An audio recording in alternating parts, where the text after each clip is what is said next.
Wowzers, that that new 10-second intro is really quick, isn't it? Hey everybody, welcome to Geeksvana Live. I hope you're extremely well and enjoying your drone flying over the weekend. We've got an interesting story today to talk about regarding drone BVLOS here in the UK, and the fact that it certainly seems to be starting to arrive in some kind of way, at least. So we are going to obviously talk about that.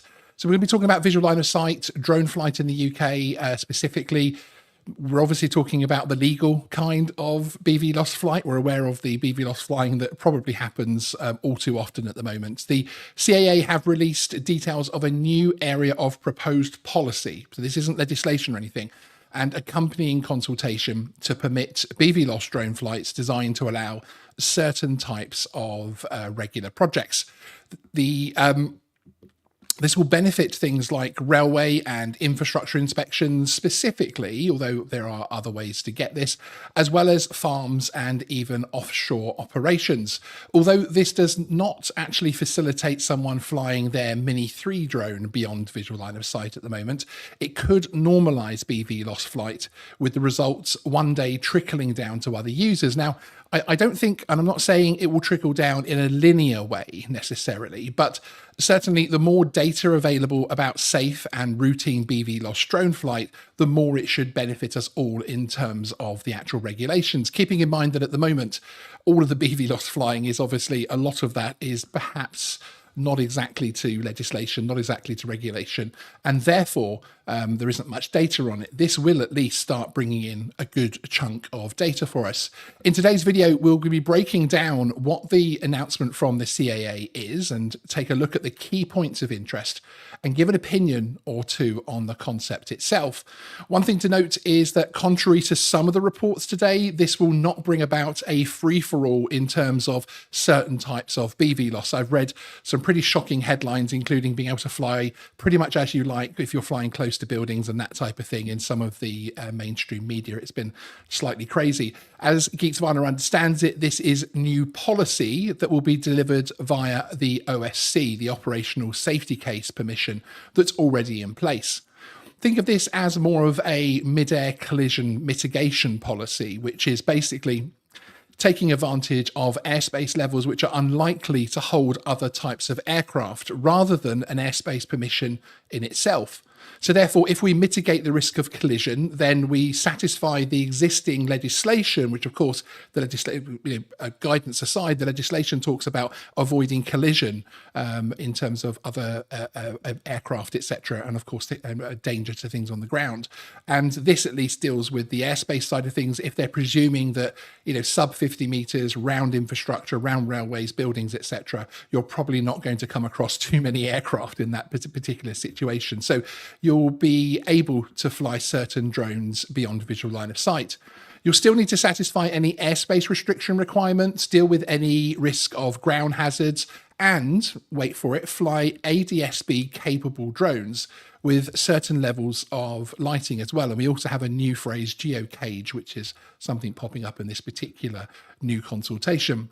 That's probably a good place to start in terms of the headline points. Think of this new policy as adding an ingredient or two to the recipe of airspace to make certain flights possible. It's not creating a new type of airspace or changing the legislation, etc. As I say, this is purely a policy thing as such. So atypical air environments is a proposed policy. The CAA release on this actually reads, instead, the proposed measures could enable beyond line of sight operations of drones by remaining at low heights and close to buildings or infrastructure. This means drones can fly where it is anticipated there would be fewer aircraft operating, as I was just saying. So this isn't an open style BVLOS permission. The applicant will be gaining their permission over a specified area to be recognised as an AAE or atypical air environment. This could be power lines, railway networks, farmland, and even areas operating around or close to buildings under specific circumstances. Although any advance in BVLOS is, of course, a step closer to things like drone delivery, for instance, whether you can consider that to be medical runs or retailers delivering hot wings and coffee. This policy is not going to help, in my opinion, those areas specifically. You would struggle to gain one for a large enough area, essentially, to make deliveries possible and profitable. And as this permission would be gained under an OSC, there would be many related mitigations and risk analysis already considered by other commercial drone operators in the UK. I mention this as we've had a lot of messages about this in terms of the drone delivery side of things. And again, there have been so many headlines today about this will bring about the new age of the drone delivery, and quite simply, that isn't what's going to be happening here with this particular policy. So think of this new policy like this. This is the way that I would start thinking about it in your mind. You have an area such as a large expanse of private land where the owner of the land gives express permission, or you're the operator of a rail network and you want to inspect that for some reason. At the moment, the CAA limitations on CAA policy prevent BVLOS flight without going through an extremely complex process. So that's obviously going to smooth things as far as that's concerned.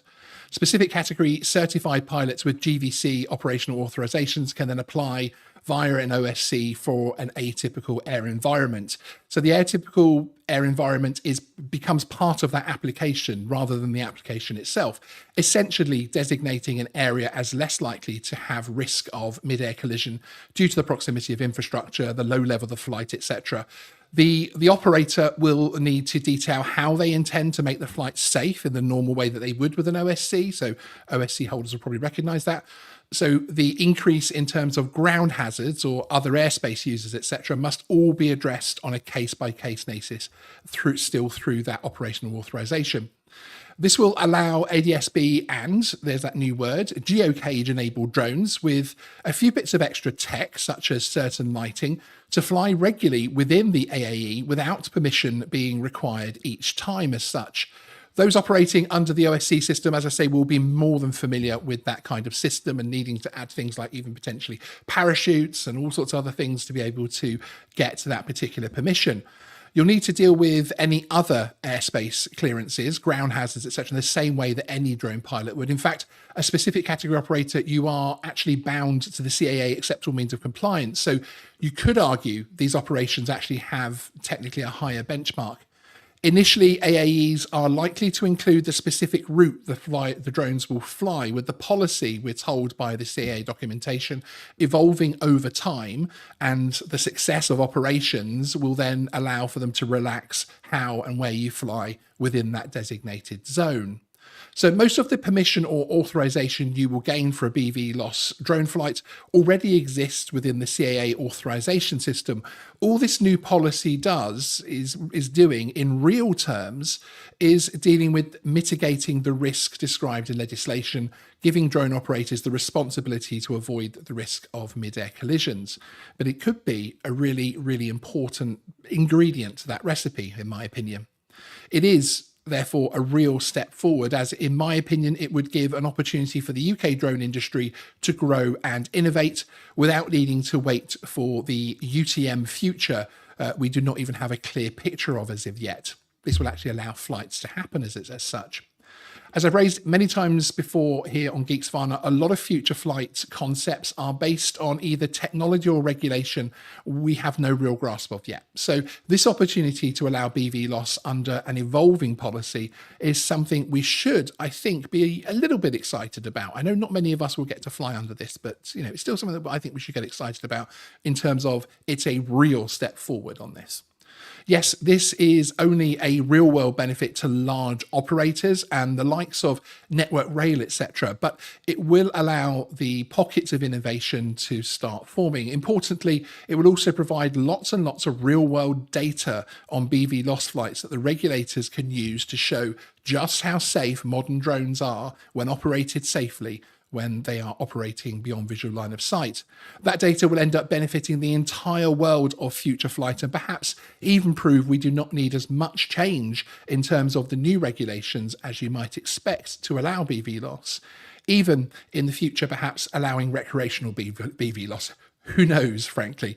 You can take a more detailed look at the CAA release and give your thoughts to the publication consultation via the links in the description.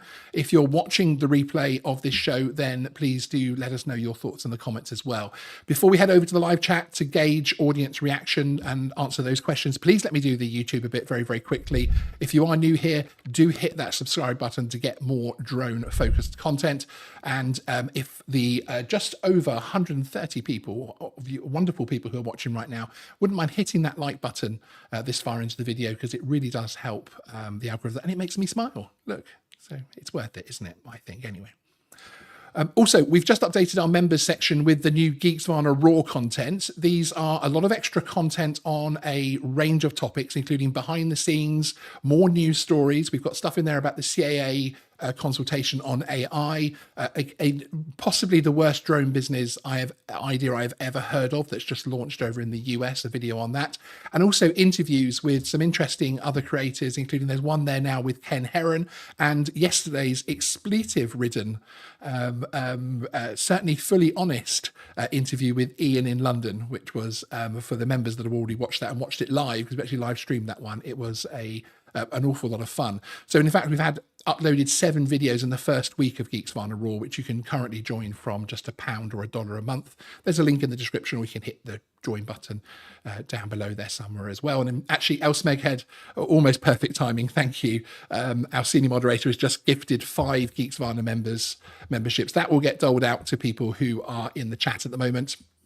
Thank you for that, Andy, Elsmeghead. I really, really do appreciate that. Okay, so let's have a look at what people are saying on this. It's a really interesting topic, and I think that as this is a policy change which will bring and make certain types of needed BVLOS flight into the industry, I think it's something that actually you could, as I say, have real benefits in terms of, you know, the future use of this, basically. So that's just my opinion. Dana Drayman said, I had one and then Google decided it was time to nuke my payment cards from orbit. Do you know, I had that recently myself, actually. And I lost the memberships to certain channels that I have. And I'm still finding the odd one that I'm going to that's like, oh, hang on a minute, it's this has happened. Annalyn Kent, so if I had headset that showed the area I was flying in and was able to see 360 degrees, can I fly then? No.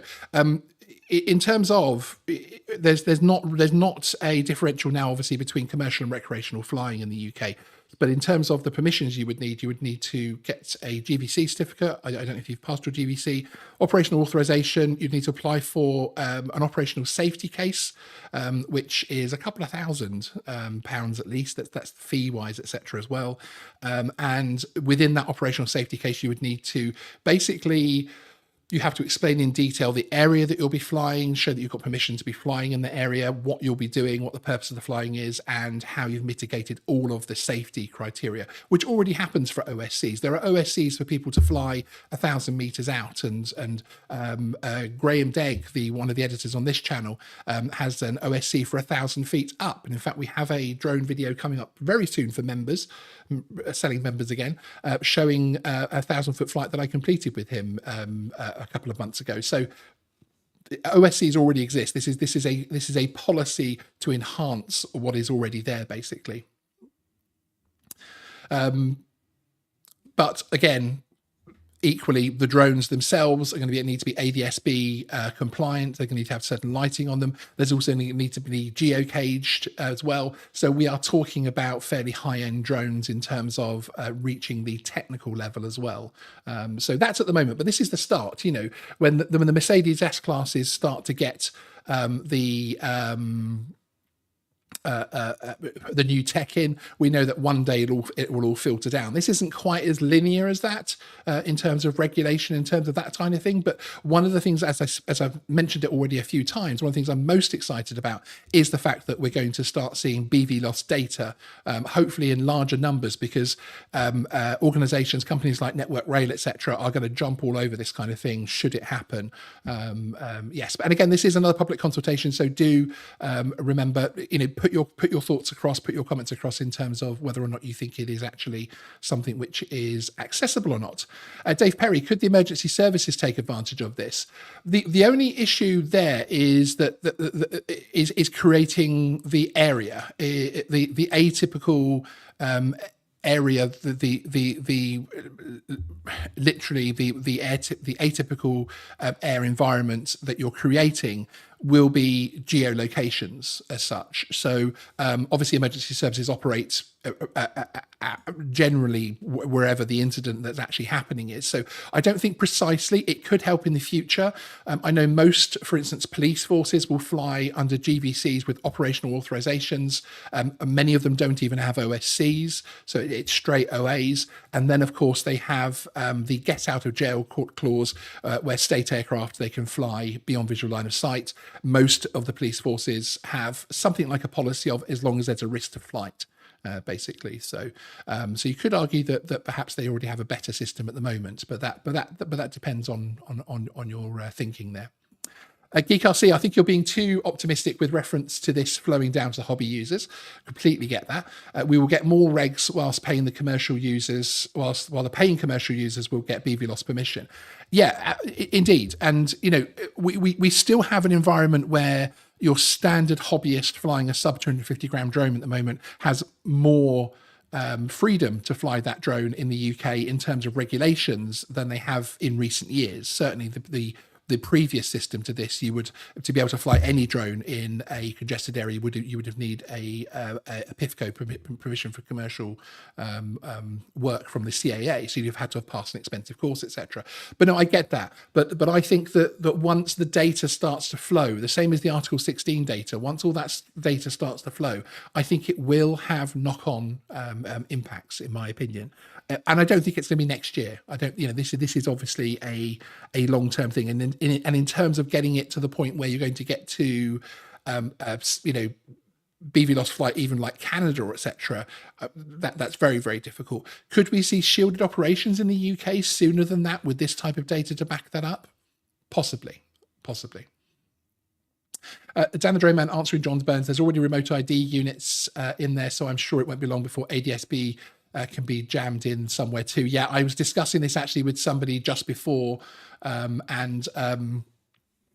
just before the show, and you can be sure there'll be a DJI M30 model coming out with ADSB, the correct lighting, geocaching, and that type of thing, should this become a policy. And of course, many people are flying with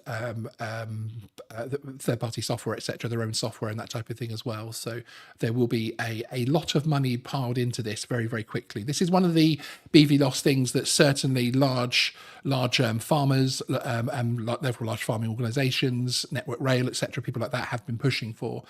So certainly lobbying works, you could argue as well. A's Life Game Geek, I agree. And if you don't have the full amount as a small business, it becomes incredibly expensive. And that's certainly one of the things that I feel that I do agree with. Smaller operators trying to do this. I mean, a smaller operator trying to gain an OSC, it's an expensive and it's a time-consuming issue where you're not necessarily, it isn't straightforward at all. And sometimes the information come back can be very contradictory in terms of gaining that permission. Excuse me, hitting the microphone there. But yes, so no, I do have complete sympathy with that. Excellent. Okay, well, there we go. That is the story in a nutshell. We do have, we are planning on having somebody from the CAA coming on and talking about this, which if that happens, that'll be next week sometime. So keep an eye out for that as well. You'll be able to put your questions to them. It will either get those beforehand or it will be a live show where you can ask them in person as well.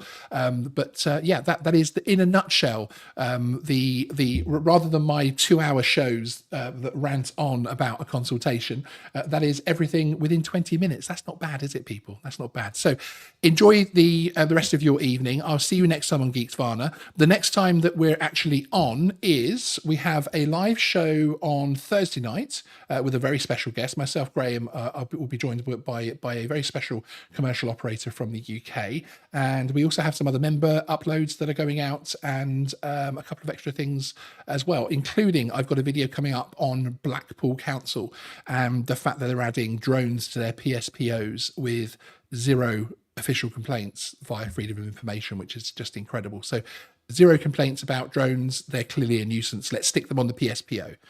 But there we go. But that show's coming up probably tomorrow evening, but we're just waiting for confirmation on that one with a couple of right of replies from the council. Excellent. All right, everybody. Great to see you. Thanks for coming along. Really do appreciate it. And I'll see you next time on Geeksvana Live. Sean out.